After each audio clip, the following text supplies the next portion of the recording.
안녕하세요. 저는 강남대학교 세무학과 02학번 임경인이라고 합니다. 현재는 재직 중은 아니고 국민은행 입사 시기 조율 중에 있습니다. 국민은행 입사 시기가 정해지면 저한테 있어서는 세 번째 은행 재직이 되는 건데요. 트리플 크라운이라고 할 수도 있겠네요. 2008년도에 세무사 시험을 합격하고 보통 다들 그렇듯이 세무법인에서 근무세무사로 회사 생활을 시작을 했습니다. 그리고 이렇게 사회생활을 처음 시작하게 된 세무법인이 삼성증권이랑 업무 협약이 돼 있는 곳이어서 주로 삼성증권 VIP 고객들의 세무 상담, 신고서 작성, 그리고 세무조사 대응 업무를 수행을 했었고요. 세무사로서 하는 업무를 이제 상대하는 고객을 기준으로 분류를 하게 되면 크게 개인 고객을 상대하는 업무하고 기업 고객을 상대하는 업무로 나눌 수 있을 것 같은데요.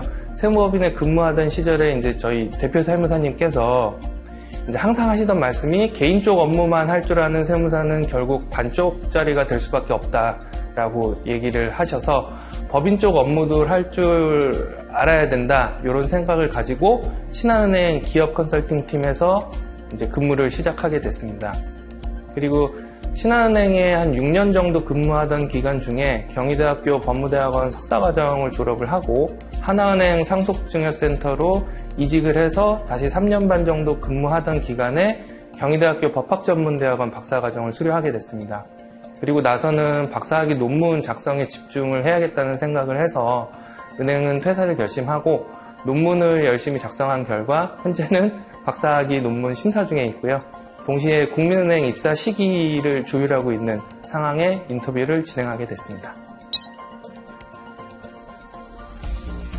아무래도 전공이 세무학이다 보니까 재학생 때 주변에 세무사 시험을 준비하는 친구들이 꽤 있었어요. 저 같은 경우에는 처음부터 목표가 세무사 시험은 아니었는데 군대 가서 이제 이런저런 진로에 대한 고민을 하다 보니까 세무사의 직업적인 특성 그리고 담당하는 업무의 매력이 있다는 생각을 하게 됐고 준비를 시작하게 됐다고 볼 수 있습니다. 지금 돌이켜서 생각해보면 이런저런 혼자만의 생각을 할 수 있게 시간적인 여유를 제공해준 군대에 감사해야겠네요. 사실 세무사라는 직업 내에서도 본인이 주로 수행하는 업무가 어떤 거냐에 따라서 달라질 수 있는 것 같아요. 예를 들면 의사의 경우에도 치과의사, 내과의사, 정형외과 의사처럼 전공에 따라서 구분이 되듯이 세무사도 담당 업무에 따라서 필요한 역량이나 노력의 차이가 있을 수 있다고 생각합니다. 세부 전공이나 주특기 같은 거라고 이해를 할 수도 있는데 그래도 공통적으로 필요한 역량이나 노력을 꼽자면 제 생각에는 법에 대한 이해나 조회가 아닐까 싶습니다. 세법을 해석하고 적용해서 결과적으로 세부담 측면에서 차이를 만들어내는 일이라는 게 기술적인 능력도 필요하겠지만 결국은 법을 얼마나 이해하고 잘 알고 있느냐가 제일 필수적이고 근본적으로 요구되는 능력이거든요. 그리고 이런 생각을 하기 때문에 세무사로 사회생활을 하면서도 대학원 진학에 대한 고민을 계속 했었던 것 같아요. 결국 석사과정, 박사과정을 모두 법학 전공으로 선택하게 됐죠. 사실 법이라는 게 모든 국민들이 그 내용을 다 잘 알고 있을 수는 없는 거라서 각 분야별 전문가들이 필요한 거라고 생각합니다. 세무사는 그 중에서도 이제 세법과 관련된 전문가인 거고요. 누구건 간에 세금과 관련해서 무언가 의사결정을 해야 되는 상황은 항상 벌어지게 돼 있고 그럴 때 조언이나 컨설팅을 통해 도움을 줄 수 있다는 점에서 성취감과 보람을 많이 느낍니다. 게다가 다른 법에 비해서 세법의 경우에는 개정도 자주 되는 편이라서 매번 개정 내용을 업데이트하는 노력이 필요하긴 하지만 반대로 생각하면 전문가의 수요가 꾸준히 요구되고 경쟁력이 유지되는 구조적인 측면도 있어요. 무엇보다 정년도 없다 보니까 본인이 마음만 먹으면 계속 일을 할 수도 있는 거고요. 혹시 진로로서 고민하고 있는 후배분들이라면 이런 내용을 참고하시면 좋을 것 같아요. 세무사 같은 경우는 자격증을 취득해야 업무를 수행할 수 있는 업종이다 보니까 먼저 자격증 취득을 위한 노력이 필요하죠. 그리고 자격증을 취득하고 나서는 운전면허증이랑 사실 똑같아요. 그 일을 할 수만 있게 된 거지 그 일을 잘할 수 있다는 보장까지 같이 주어지는 건 아니니까요. 그래서 자체적으로 경쟁력을 확보하려는 노력이 추가적으로 필요하게 됩니다. 결국 단계별로 노력을 해야 되는 종류가 바뀔 뿐이지 사실 지속적인 노력이 필요하다는 사실 자체는 바뀌지 않아요. 하지만 이건 세무사업뿐만 아니라 어떤 종류의 진로를 선택하더라도 마찬가지일 거라고 생각합니다. 그래서 저는 멘탈 관리라고 해야 될까요? 본인이 스트레스를 풀 수 있는 아이템을 잘 찾고 활용하는 게 가장 중요하다고 생각하는 편이에요. 고등학교에는 사실 대학교만 들어가면 모든 게 내 세상이 되고 세상 편할 것 같지만 대학교 가면 또 진로나 취업 고민이 다시 시작되면서 스트레스가 시작되고 답답함을 느끼잖아요. 저를 예를 들면 원래는 야구를 보는 걸 좋아했었는데 저희 집에 계신 배우자분께서 보지만 말고 해보라고 권유해 주셔서 사회인 야구를 시작을 했습니다. 시작 전에는 몰랐는데 막상 하다 보니까 이런 취미생활이 스트레스 관리하는 데 도움이 많이 됐던 것 같아요. 그리고 경쟁력을 확보하려는 노력으로는 앞에서 잠깐 얘기했던 것처럼 세무사로 사회생활을 하면서 대학원을 다녔던 거라고 할 수 있겠네요. 결국 직업에 대한 어려움을 극복하는 방법은 스트레스를 풀 수 있는 아이템을 잘 찾아야 한다는 것과 본인 업무 관련해서 지속적으로 경쟁력을 높일 수 있는 노력을 해야 한다는 것 두 가지라고 생각합니다. 이 두 개가 잘 되면 업무로 인한 성취감과 만족도를 느끼면서 번아웃에는 빠지지 않는 그런 삶이 되지 않을까 생각해요. 저는 사실 수업 생활이 짧았던 편이고 주변에서 어떤 식으로 준비하는 게 좋다라는 얘기를 듣고 시작한 건 아니었어요. 그래서 학원 다니면서 정신없이 시험 준비를 하다 보니 어느덧 끝나 있었던 것 같은데 지금 세무사 시험을 준비하는 재학생 친구들이라면 학교에서 운영하는 고시반을 활용하는 걸 추천드리고 싶어요.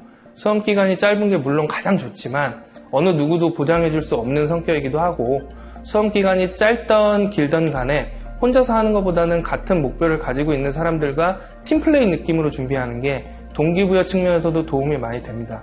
그리고 정신적으로 힘든 시기가 왔을 때 도움을 받을 수 있다는 점도 그렇고 단순히 수험 준비 측면에서도 모르는 부분을 물어보고 설명을 들으면서 이해하는 데 도움도 되고 문제 푸는 팁이나 요령 같은 것도 배울 수 있고요.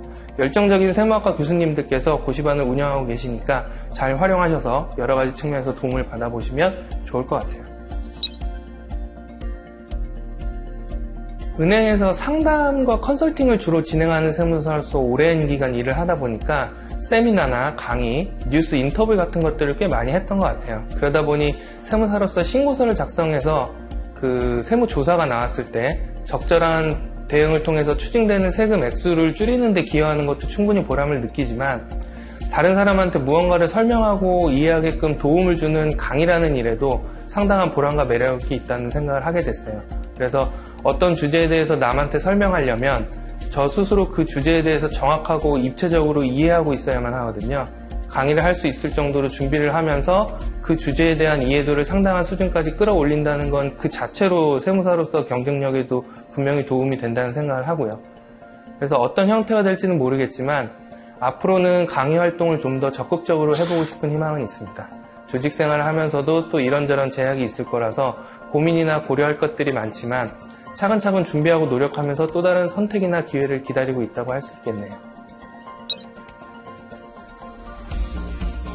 본인 스스로 흥미나 보람을 느껴서 하고 싶은 일을 찾는 게 가장 중요한 것 같아요. 찾는 게 쉽지는 않겠지만 그래도 그런 일을 찾는다면 노력하는 과정도 버틸만 하고 결과 또한 좋을 가능성이 높으니까요. 그리고 설사 원하는 목표를 이루지 못하더라도 어떤 목표를 세우고 달성하기 위해서 노력했다는 경험 그 자체만으로도 본인한테 엄청난 도움이 될 거예요. 세무사 시험을 예를 들면 시간이 좀 지나고 보면 합격을 1년 빨리 했는지 1년 늦게 했는지는 사실 아무 의미도 없습니다. 수험생 당사자는 1년이라도 빨리 합격하는 게 세상 어떤 일보다 중요하게 생각하겠지만 그리고 그런 생각을 가지고 최선을 다해서 수험 기간을 보내는 것도 필요하겠지만 꼭 결과를 떠나서 그 과정만으로도 충분히 값진 경험이 된다고 생각해요. 그 경험을 기반으로 또 다른 목표를 세우고 노력을 하게 되고 또 다른 성취를 이루게 될 거니까요. 어떤 진로를 선택을 하고 목표를 설정하던 후배 여러분들을 항상 응원하겠습니다.